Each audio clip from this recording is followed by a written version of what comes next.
Il faut avoir un certain âge pour se rappeler des fêtes de quartier créonaises.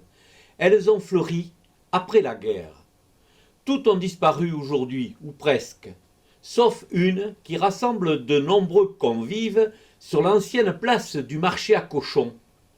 Hugo Pain a vécu les grands moments de la fête de la gare dont ce rassemblement festif s'inspire timidement.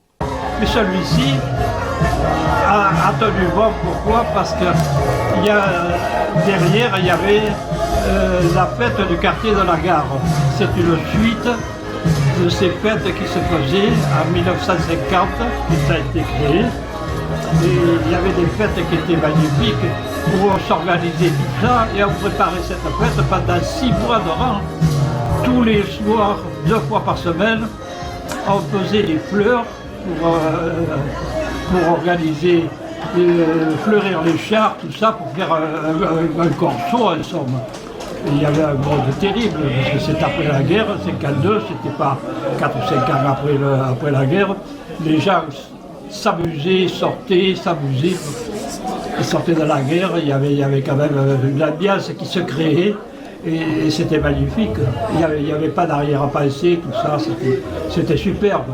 Et après, c'est resté, avec l'âge, ceux qui avaient créé cette fête sont partis pour des raisons diverses. Ça c'est resté en sommeil. Et 20 ans ou 30 ans après, on est reparti avec ce quartier, ces fêtes du quartier de Créon, et on a pris la base des fêtes du quartier de la gare, qui était quand même une fête très renommée. Le barbecue en libre-service, des âmes charitables qui offrent les cagouilles ou du ventre de veau, d'autres qui poussent la chansonnette.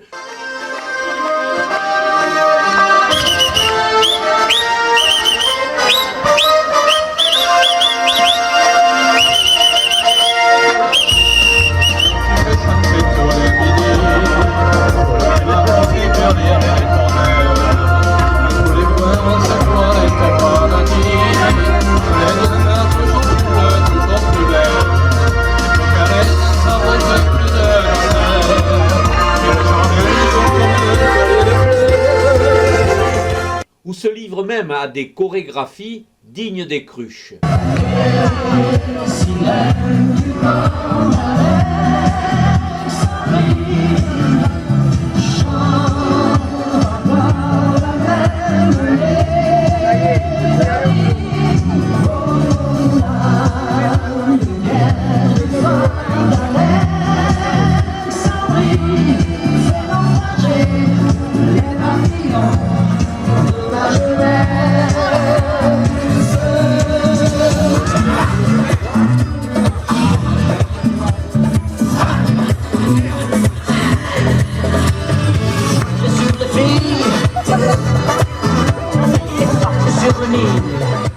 Un moment intense de bonheur qui s'est achevé tard sous les étoiles d'un ciel créonné, spectateur d'une fête riche en échanges et surtout bien ancrée dans le patrimoine local.